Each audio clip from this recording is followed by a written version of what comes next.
જય શ્રી કૃષ્ણ. સર્વ વૈષ્ણવોને મારા ભગવત સ્મરણ. અજ્ઞાનતિમિરાંધસ્ય જ્ઞાનાંજન શલાકયા ચક્ષુરુન્મિલિતમેન તસ્મૈ શ્રી ગુરવે નમઃ. શ્રી ગોવર્ધનનાથ કી જય. શ્યામ સુંદર શ્રી અમને મહારાણી કી જય. શ્રી વલ્લભાધીશ કી જય. શ્રી ગોસાઈજી પરમ દયાલ કી જય. શ્રી ગોકુલનાથ કી જય. શ્રી હરિરાયજી મહાપ્રભુની જય.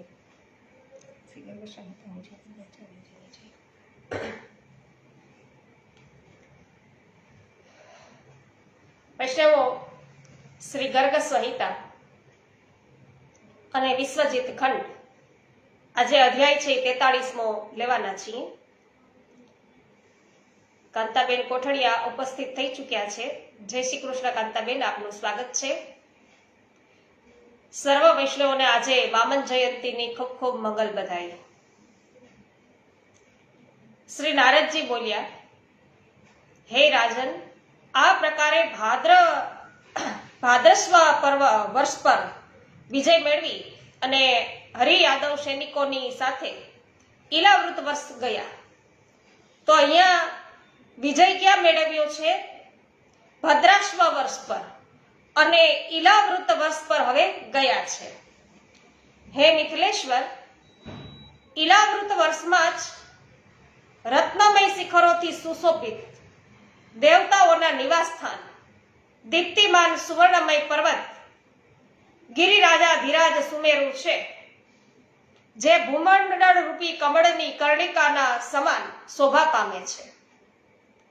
તેની ચારેકોર મંદર, મેરુ મંદર, સુપાશ્ચય તથા કુમુદ એ 4 પર્વતો શોભી રહ્યા છે. અને એ ચારેયથી ઘેરાયેલ એ એક ગિરિરાજ સુમેર ધર્મ, અર્થ, કામ અને મોક્ષ એ 4 પદાર્થોથી યુક્ત મનોરથની પેઠે શોભા પામે છે. એ ઈલાવૃત વર્ષમાં જંબુ ફળના રસથી ઉત્પન્ન થનાર જાંબુ નદ નામે એક સ્વતઃ સિદ્ધ સ્વર્ણ ઉપલબ્ધ થાય છે. તો ત્યાં જંબુ રસથી અરુણોદા નામે નદી પ્રગટ થઈ છે, જેનું જળ પીવાથી આ પૃથ્વી પર કોઈ રોગ થતો નથી. હે રાજન, ત્યાં કદંબ વૃક્ષની ઉપર કદંબ વૃક્ષ છે, એનાથી કાદમ નામે મઘની 5 ધારાઓ છે પ્રવાહિત થાય છે, જે પીવાથી મનુષ્યોને કદાપી શરીરમાં શરદી, ગરમી, કાંતિ ફીકી પડવી, થાક, પછી દુર્ગંધાદી દોષ છે એ પ્રાપ્ત થતા નથી. તો એ મધની ધારાઓથી કામ પૂર્વક એ નદ પ્રગટ થયા છે. તો કામપૂરક નદ તેમાંથી પ્રગટ થયા એ મધની ધારાઓમાંથી, અને જે મનુષ્યની ઈચ્છાના અનુસાર રત્ન, અન્ન, વસ્ત્ર, સુંદર આભૂષણ, શૈયા તથા આસન આદિ જે દિવ્ય ફળો છે તે બધાને અર્પણ કરે છે. એ પ્રકારે ત્યાં સુપ્રસિદ્ધ ઉર્ધ્વવન છે, જ્યાં ભગવાન શંકર્ષણ બિરાજે છે. જે વનમાં ભગવાન શિવજી સ્વતઃ પોતાની પ્રેયસી જ્યોતિઓની સાથે રમણ કરે છે, તથા જેમાં ગયેલા પુરુષ તત્કાળ સ્ત્રી રૂપમાં પરિણત થાય છે. એટલે એ વનમાં પુરુષ જાય તો સ્ત્રી થઈ જાય છે. અને સુવર્ણમય કમળ, શીતળ વસંત વાયુ, કેસરનું વૃક્ષ, લવંગ લતાઓના સમૂહો તથા દેવ વૃક્ષોની સુગંધના સેવનથી મંદાર, ભ્રમર એ બધા ઈલાવૃત વર્ષની અત્યંત શોભા વધારે છે. તો વૈદુર્ય મણિના અંકુરોથી વિચિત્ર લાગનારી ત્યાંની મનોહર સુવર્ણમય ભૂમિને જોતા ભગવાન શ્રી હરિએ અલંકાર મંડિત દેવતાઓથી પૂર્ણ ઈલાવૃત વર્ષને જીતી અને ત્યાંથી ભેટ છે ગ્રહણ કરી. અને પૂર્વકાળના સત્યયુગના રાજા મુચકુંદના જમાઈ શોભનને ભારત વર્ષમાં એકાદશીનું વ્રત કરીને જે પુણ્ય મેળવ્યું તેના ફળ રૂપે દેવતાઓએ તેને આ મંદ્રાચળ પર નિવાસ આપ્યો.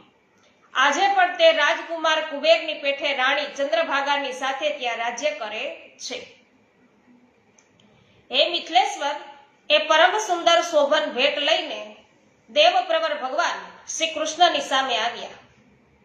યદુકુળ તિલક શ્રી હરિની પરિક્રમા કરીને શોભન તેમના ચરણારવિંદોમાં પડ્યા અને ભક્તિપૂર્વક પ્રણામ કરીને તે પરમાત્માને શીઘ્ર ભેટ આપી અને પુનઃ મંદરાચળ પર ચાલ્યા ગયા. એટલે બહુલાસ રાજાએ એમને નારદજીને પૂછ્યું કે હે દેવર્ષિ પ્રવર, રાજા શોભનની ચાલ્યા જતા ભગવાન મધુસૂદનની સમક્ષ કયું કાર્ય કર્યું તે કયો. એટલે નારદજી કહે છે કે હે રાજન, એ મંદરાચળના શિખર પર એક પરમ દિવ્ય સરોવર છે. તેમાં સુવર્ણમય કમળો ખીલે છે. જે જોઈને કિરીટધારી અર્જુને માધવ શ્રી કૃષ્ણને પૂછ્યું.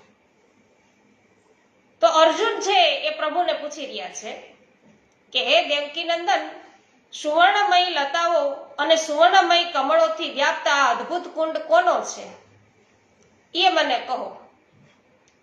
એટલે શ્રી ભગવાન બોલ્યા કે સ્વયંભૂ મનુના કુળમાં ઉત્પન્ન આદિ રાજાધિરાજ પૃથુએ ત્યાં દિવ્ય તપ કર્યું હતું. એટલે પૃથુ રાજાએ ત્યાં તપ કરેલું છે અને તેમનો આ અદ્ભુત દિવ્ય કુંડ છે. પાર્થ તેનું જળ પીને મનુષ્ય બધા પાપોથી મુક્ત થઈ જાય છે. પાર્થ એટલે અર્જુનને કહી રહ્યા છે કે અર્જુન, આ જે સરોવરનું પાણી છે કોઈ પીવે છે ને તો એ બધા પાપોથી મુક્ત થઈ જાય છે. તથા તેમાં સ્નાન કરીને નરેતર પ્રાણી પણ મારા પરમધામમાં પહોંચી જાય છે. પ્રભુ કે મારા ધામમાં આવે છે.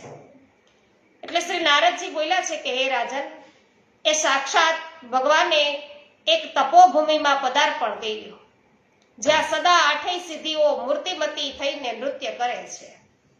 એ સિદ્ધિઓને જોઈને ઉદ્ધવે સનાતન ભગવાનને પૂછ્યું. શું બોલ્યા ઉદ્ધવજી?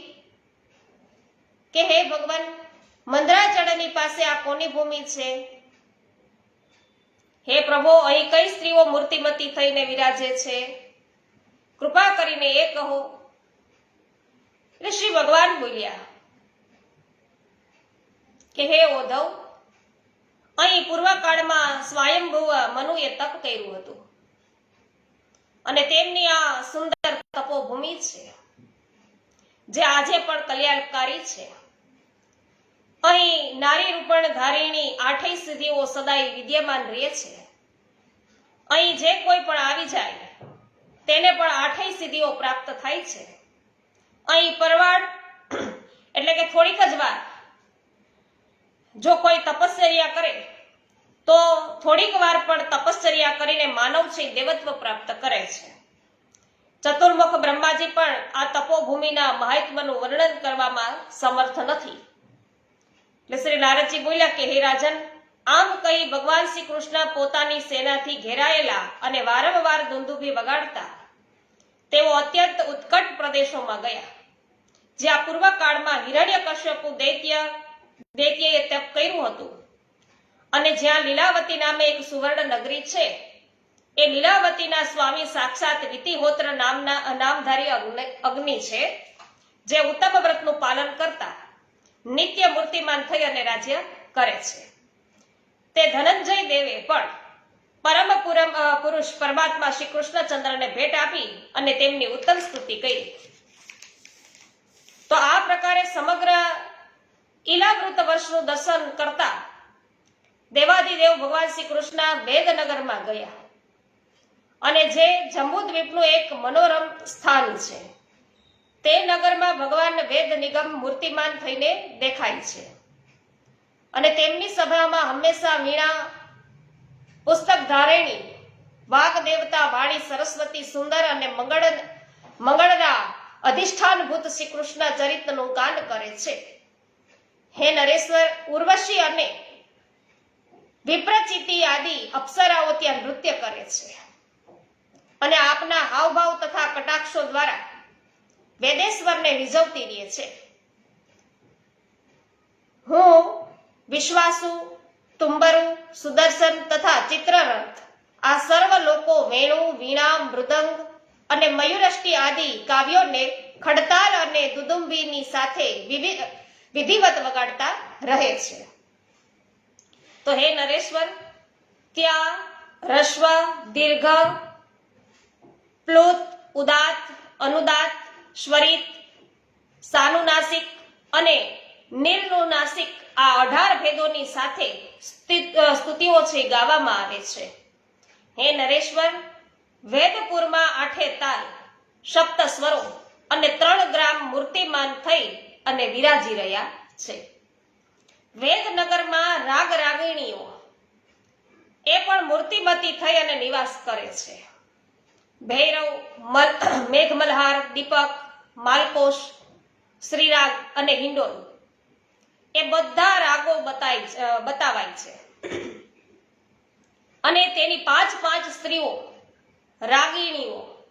રાગિણીઓ છે અને 8 પુત્રો છે એના. હે નરેશ્વર, તે બધા અહીં મૂર્તિમાન થઈ અને વિચરે છે. ભૈરવ ભૂરા રંગના છે. માલકોશનો રંગ છે પોપટના જેવો લીલો છે.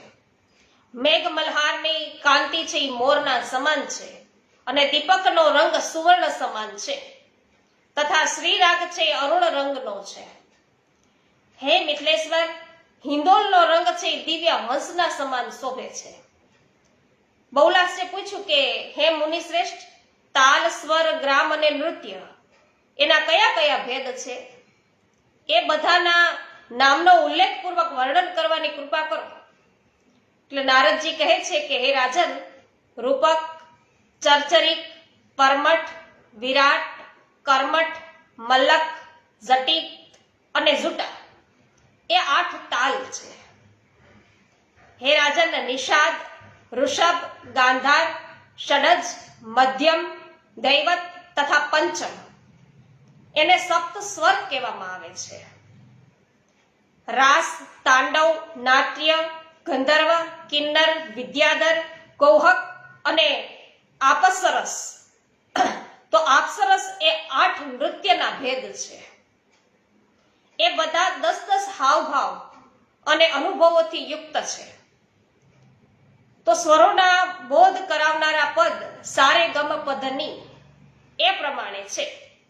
તો હે રાજન, આ બધું મેં તમને કહ્યું. હવે બીજું તમે શું સાંભળવા ઈચ્છો છો? તો આ પ્રમાણે શ્રી ગર્ગ સંહિતામાં વિશ્વજીત ખંડના શ્રી નારદ બહુલાશ્ચ સંવાદમાં વેદનગરનું વર્ણન આ નામનો 43મો અધ્યાય છે એ પૂર્ણ થયો. તો વૈષ્ણવ, આજે તો આપણને અહીંયા કેટલા રાગો છે, પછી કેટલા તાલ છે અને નૃત્યના ભેદ કયા કયા છે એ બધું જાણવા મળ્યું.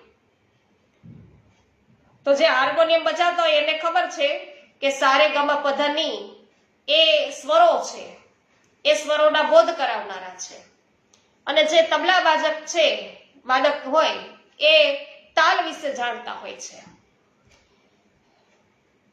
આજે વામન જયંતિની સર્વ વૈષ્ણવોને ખૂબ ખૂબ મંગલ બધાઈ આપી દઉં છું.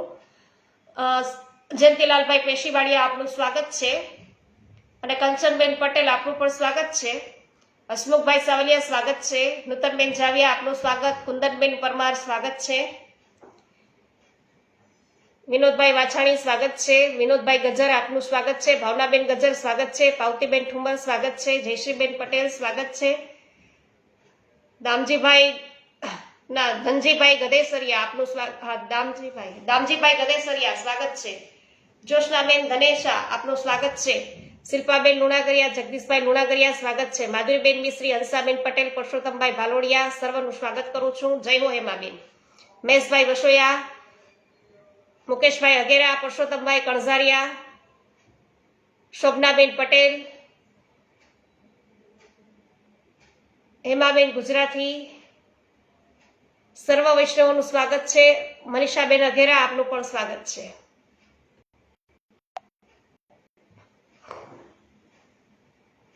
ગોવિંદભાઈ વરુ સ્વાગત કરું છું આપનું. અધ્યાય છે 44મો લઈએ છીએ વૈષ્ણવો.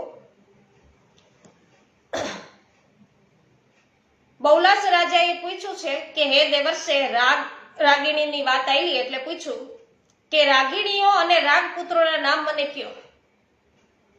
કેમ કે પરાવર વેતામાં વિદ્વાનોમાં આપ સર્વથી શ્રેષ્ઠ છો. એટલે નારદજી બોલ્યા કે હે રાજન, કાળ ભેદ, દેશ ભેદ અને સ્વર મિશ્રિત ક્રિયાના ભેદથી વિદ્વાનોના ગીતના 56 કરોડ ભેદ બતાવવામાં આવ્યા છે. વિચાર કરો વૈષ્ણવો, કેટલું જ્ઞાન છે. તો કાળભેદ, દેશભેદ અને સ્વર મિશ્રિત ક્રિયાના ભેદથી વિદ્વાનોના ગીત છે ને એના 56 કરોડ ભેદ બતાવ્યા છે. તો હે નૃપેશ્વર, આ બધાના અંતરભેદ તો અનંત છે. એની અંદરના અને અંદરના ભેદ તો વાત કરોમાં ગણી ન શકાય એટલા અનંત છે, અંત ન આવે એટલા.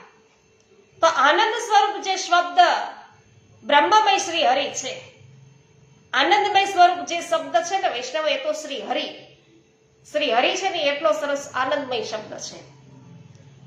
તો તેને તમે રાગ માનો કે. તેથી પૃથ્વી પર આ સર્વના જે મુખ્ય મુખ્ય ભેદો છે તેનું વર્ણન હું તમારી સમક્ષ કરીશ ખાલી. બાકી શ્રી હરિ સર્વ કંઈ છે. તો ભૈરવી, પિંગળા, શંકી, લીલાવતી અને આગરી એ ભૈરવ રાગની 5 રાગીણીઓ બતાવવામાં આવી છે. મહર્ષિ, સમૃદ્ધ, પિંગલ, માગધ, બિલાવલ, વૈશાખ, લલિત અને પંચમ એ ભૈરવ રાગના જુદા જુદા 8 પુત્રો કહ્યા છે. તો જે મિથલેશ્વર, ચિત્રા, જયવંતી અને વિચિત્રા, વ્રજમલ્લારી, અંધકારી એ બધા મેઘવલ્લાર રાગ છે એની 5 મનોહિરીણી રાગીણીઓ છે. અને શ્યામકાર, સોરઠ, નટ, ઉડ્ડાયન, કેદાર, વ્રજ રહસ્ય, જળધાર અને બિહાર એ મલ્હાર રાગના 8 પુત્રો પ્રાચીન વિદ્વાનોએ કહ્યા છે. કંચુકી, મંજરી, ટોડી, ગુર્જરી અને શાબરી એ દીપક રાગની 5 રાગીણીઓ છે, વિખ્યાત છે. એ વિદેહરાજ, એ વિદ્વાનો દ્વારા દીપક રાગના 8 પુત્રો કહેલા છે. ગાંધારી, વેદ ગાંધારી, ધનાશ્રી, સ્વરમર્ણી તથા ગુણાગરી એ 5 રાગ છે એ મંડળમાં માલકોશના રાગની રાગીણીઓ કહેવામાં આવે છે. મેઘ, મચ્ચલ, મારુમાચાર, કૌશિક, ચંદ્રહાર, ઘૂંઘટ, વિહાર તથા નંદ એ માલકોશ રાગના 8 પુત્રો કહેવાયા છે. હે રાજેન્દ્ર, વૈરાટી, કર્ણાટી, ગૌરી, ગોરાવટી તથા તતુશ્ચંદ્ર કળા એ પ્રાચીન પંડિતો દ્વારા કહેવાયેલી શ્રી રાગની વિખ્યાત 5 રાગીણીઓ છે. હે મહારાજ, સારંગ, સાગર, ગૌર, મુરત, પંચશર, ગોવિંદ હમીર તથા ગિભીર એ રાગના 8 મનોહર પુત્રો છે. વસંતી, પરજા, હેરી, તૈલંગી અને સુંદરી એ હિંદોલ રાગની 5 રાગીણીઓ પ્રસિદ્ધ છે. હે મિથિલેન્દ્ર, મંગળ, વસંત, વિનોદ, કુમુદ, વિહિત, વિભાસ, સ્વર તથા મંડળ એ વિદ્વાનો દ્વારા એ 8 હિંદોલ રાગના પુત્રો છે કહેવાયા છે. એટલે બૌલાહચે પૂછ્યું કે શબ્દ બ્રહ્મ સ્વરૂપ શ્રી હરિના 7 સ્વરૂપ મહાત્મા નિગમ વેદના જે રાગ મંડળમાં હિંડોળના નામે વિખ્યાત છે, પૃથક પૃથક અંગ આ પૃથ્વી પર ક્યાં ક્યાં છે તે મને કહેવાની કૃપા કરો. એટલે નારદજી છે બૌલાસ રાજાને કહે છે કે હે રાજન, વેદ સ્વરૂપ શ્રી હરિના મુખ્ય વ્યાકરણ કહેવાય છે. શું કહેવાય? મુખ્ય વ્યાકરણ કહેવાય છે. પિંગળ કથિત છંદ શાસ્ત્ર, છંદ શાસ્ત્ર તેના પગ કહેવામાં આવે છે. તો શ્રી હરિનો મુખ છે એ વ્યાકરણ અને છંદ શાસ્ત્ર છે એ પ્રભુના પગ કહી શકાય. મીમાંસા શાસ્ત્ર એ કર્મકાંડ હાથ છે. જ્યોતિષ શાસ્ત્રને નેત્ર કહેલા છે. આર્યુવેદ પૃષ્ઠદેશ, તો આર્યુવેદ છે એને પૃષ્ઠદેશ કહેવાય. ધનુર્વેદ વક્ષસ્થળ, ગંધર્વવેદ રસના આદિ અને વૈશેષિક શાસ્ત્ર મન છે.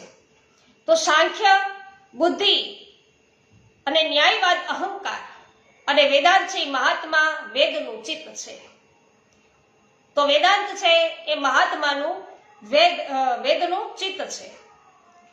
તો એ મિથિલેશ્વર, રાગરૂપ જે શાસ્ત્ર છે તેને વેદરાજના વિહાર સ્થળ માનો. રાગરૂપ જે શાસ્ત્ર છે એ તમે વેદરાજનું વિહાર સ્થળ છે એમ સમજો. હે રાજન, એ સર્વ બાબતો તમને કહી છે. હવે તમે બીજું શું સાંભળવા ઈચ્છો છો? ત્યારે બહુલાશે પૂછ્યું કે હે દેવર્ષે, એ વેદપુરમાં જઈ અને સાક્ષાત ભગવાન શ્રી હરિએ કર્યું શું તે મને કહો, કેમ કે આપ તો સાક્ષાત દિવ્યદર્શી છો. નારદજી કહે છે કે હે રાજન, યાદવેશ્વર શ્રી કૃષ્ણ જ્યારે વેદપુરમાં આવ્યા ત્યારે નિગમ વેદ પણ સરસ્વતીની સાથે ભેટ લઈને આવ્યા. ગંધર્વ, અપ્સરા, ગ્રામ, તાલ, સ્વર તથા ભેદો સહિત રાગ પણ તેની સાથે છે. તેમણે હાથ જોડી અને ભગવાનને પ્રણામ કર્યા. અને દેવતાઓના પણ દેવતા સાક્ષાત ભગવાન જનાર્દન વેદ ઉપર બધા પ્રસન્ન થઈ અને બધા વેદોની સમક્ષ તેમને કહ્યું. પ્રભુ શું બોલ્યા કે હે નિગમ, તમારા મનમાં જે કઈ ઈચ્છા હોય તે પ્રમાણે કોઈ પણ વરદાન માંગો. મારા પ્રસન્ન થવા પર ત્રિલોકમાં ભક્તોના માટે કઈ વસ્તુ દુર્લભ છે કઈ? એટલે હું પ્રસન્ન થાવ પછી મારા ભક્તો માટે કોઈ પણ પ્રકાર છે, કોઈ પણ વસ્તુ છે એ દુર્લભ ન રહે, બધું સરળતાથી પ્રાપ્ત થઈ જાય. એટલે વેદ બધા શું બોલ્યા છે કે હે દેવ પરમાત્મા, જો તમે પ્રસન્ન હો તો અહીંયા મારા જે બે પાર્ષદો છે તે સર્વને આપના દિવ્ય રૂપનું દર્શન કરાવો. અત્યંત ઉદીપ્ત તેજવાળા આપના નિજધામ ગોલોકમાં આપનું જે સ્વરૂપ છે તથા વૃંદાવનમાં અને ત્યાંના રાસ મંડળમાં આપનું જે સ્વરૂપ પ્રગટ થાય છે તેનું આ બધા લોકો છે એ દર્શન કરવા ઈચ્છે છે. એટલે બધા ગોલોકેશ્વરનું દર્શન કરવા ઈચ્છે છે. પ્રભુ સાક્ષાત પધાર્યા છે, પણ પ્રભુનું જે ગોલોકધામની અંદર, વૃંદાવનની અંદર જે પ્રભુ જે સ્વરૂપ ધારણ કરીને બિરાજ્યા છે એ સ્વરૂપના બધાને દર્શન કરવાની ઈચ્છા છે. તો શ્રી નારદજી કહે છે કે હે મિથિલેશ્વર, વેદનું કથન સાંભળીને સાક્ષાત પરિપૂર્ણતમ ભગવાન શ્રી કૃષ્ણે શ્રી રાધાજી સાથે પોતાના દિવ્ય રૂપનું દર્શન કરાવ્યું. એ અનુપમ સુંદર રૂપને જોઈને બધા લોકો મૂર્છિત થઈ ગયા અને પોતાના શરીર તથા સુખ ભૂલીને બધા સાત્વિક ભાવોથી પૂર્ણ થયા. હે રાજન, તે વખતે અત્યંત હર્ષથી પ્રફુલ્લ થઈને તે વાદ્યોના સુંદર ધ્વનિ સહિત સત્પુરુષોના દેખાતા ભગવાન સમક્ષ નૃત્ય કરવા લાગ્યા અને ગાન કરવા લાગ્યા. હે મિથિલેશ્વર, ભગવાનનું માધુર્યમય અદ્ભુત રૂપ જેવું સાંભળ્યું હતું તેવું જ જોયું અને તે પ્રકારે વેદ આદિએ આ પ્રમાણે વર્ણન કર્યું. વેદ શું બોલ્યા? પ્રભુ અર્થે શું બોલ્યા કે હે દેવ, આપ સત્વ સ્વરૂપ, તો સત સ્વરૂપ જ્ઞાન માત્ર, સત અસતથી પર, વ્યાપક, સનાતન, પ્રશાંત રૂપ, વિભાવાત્મક, સમ, મહત, પ્રકાશ રૂપ, પરમ દુર્ગમ, પરાતત્પર તથા પોતાને ધામ ચિંતનમય એવા પ્રકાશ દ્વારા બ્રહ્મ, એ અજ્ઞાનનો અંધકારનો વિનાશ કરનાર બ્રહ્મ છો. તો આપને હું પ્રણામ કરું છું. આમ વેદે છે પ્રભુને પ્રણામ કર્યા. અને સરસ્વતી શું બોલ્યા કે હે ભગવાન, યોગી લોક આપને પરમ જ્યોતિ સ્વરૂપ જાણે છે. યોગીઓ જ્યોતિ માને છે, પરમ જ્યોતિ. તો ત્યાં ભક્તજન આપને ચિન્મય વિગ્રહથી યુક્ત બતાવે છે. તો આ વખતે જો આપને ચરણારવિંદ યુગલ જોવામાં આવ્યા છે, અત્યારે જે રીતે દર્શન કર્યા યુગલ સ્વરૂપે અને એમના ચરણારવિંદોના દર્શન થયા, તે સમસ્ત જાતિઓના અધિશ્વર છે કે તે સદા મારા માટે એટલે કે સરસ્વતી માટે કલ્યાણકારી હો. હવે ગંધર્વો બોલે છે. શું બોલ્યા ગંધર્વ કે હે પ્રભુ, શ્યામ અને ગૌર તેજના રૂપમાં પોતાના જ પ્રકાશથી પ્રકાશિત જે આપે આપની ઈચ્છાથી પ્રગટ કર્યું છે તે યુગલધામો સ્વરૂપોથી આપ નિત્ય તે પ્રકારે પૂર્ણ તથા વિરાજિત રહે છે, જેમ કે મેઘ શ્યામ વર્ણ તથા વીજળીથી શોભે છે. અપ્સરાઓ બોલી છે કે જેમ તમારી લતાથી, મેઘ વિરુદ્ધ માલાથી, તેમ નીલ ગિરિરાજ સુવર્ણ ખાણથી શોભે છે, તે પ્રકારે આપ આદિ પુરુષ શ્યામ સુંદર પોતાના પ્રેયસી શ્રી રાધા રાણીના નિત્ય સાહચર્યથી શોભે છે. જય હો. અને હવે 3 ગ્રામ બોલ્યા કે જેમના ચરનાર વિંદોના પાવન પરાગને શિવ, રમા એટલે કે લક્ષ્મી, જ્ઞાની પુરુષ તથા દેવતાઓ સહિત શ્રી રાધાજી પોતાના મનમાં ધારણ કરવા ઈચ્છે છે તો માધવના એ ચરણ કમળોમાં સદા ભજન કરો. જય હો. હવે તાલો બોલ્યા છે કે જેમના કારણે બલિ રાજા સતપુરુષ થઈ અને પ્રતિષ્ઠ થયા તે ભગવાનને બલિ અર્પણ કરવો જોઈએ તો પોતાના સંતપ્ત ચિત્તરૂપી ગુફામાં શ્રી હરિના તે ચરણોને જ પ્રતિષ્ઠિત કરી અને સેવા કરો. તો ચિત્તરૂપી ગુફામાં કેવું સરસ કીધું વૈષ્ણવ કે ચિત્તરૂપી આપણા હૃદયની અંદર વૈષ્ણવ શ્રી હરિના ચરણારવિંદ છે એ કાયમી દ્રઢ કરીને એને સ્થાપો અને એમની સેવા નિત્ય કરો. હવે ગાન એટલે કે લય બોલ્યા છે.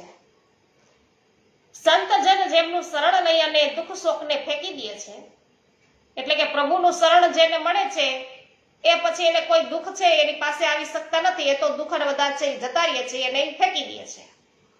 તો શ્રી રાધા માધવના એક દિવ્ય ચરણ કમળોને અમે સદાય હૃદયમાં ધારણ કરીએ છીએ. જય હો.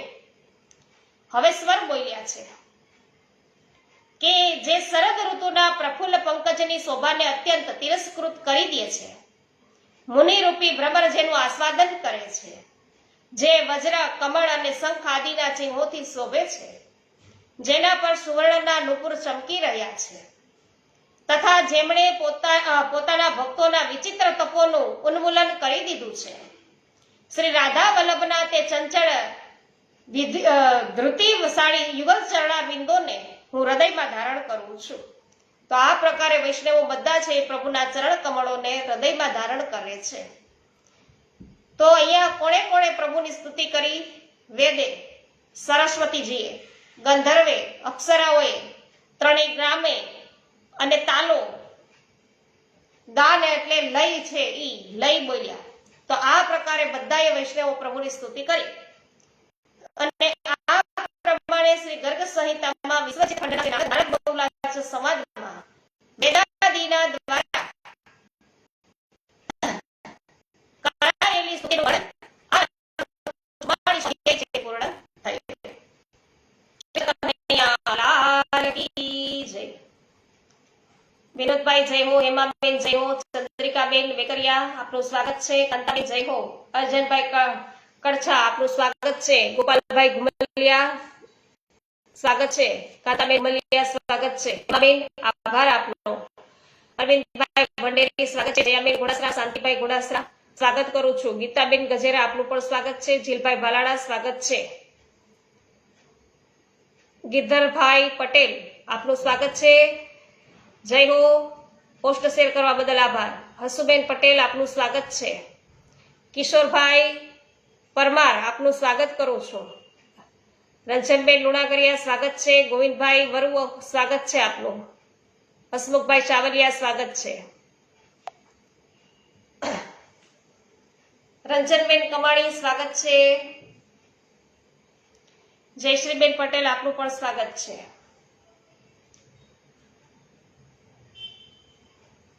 શ્રી ગોવર્ધનનાથ કી જય, શ્યામ સુંદર શ્રી અમને મહારાણી કી જય, શ્રી વલ્લભાધીશ કી જય, શ્રી ગોસાઈજી પરમ દયાળ કી જય, શ્રી ગોકુળનાથ કી જય, શ્રી હરિરાયજી મહાપ્રભુની જય. રક્ષાબેન સોનાગરા જય શ્રી કૃષ્ણ. સર્વે વૈષ્ણવોને મારા જય શ્રી કૃષ્ણ.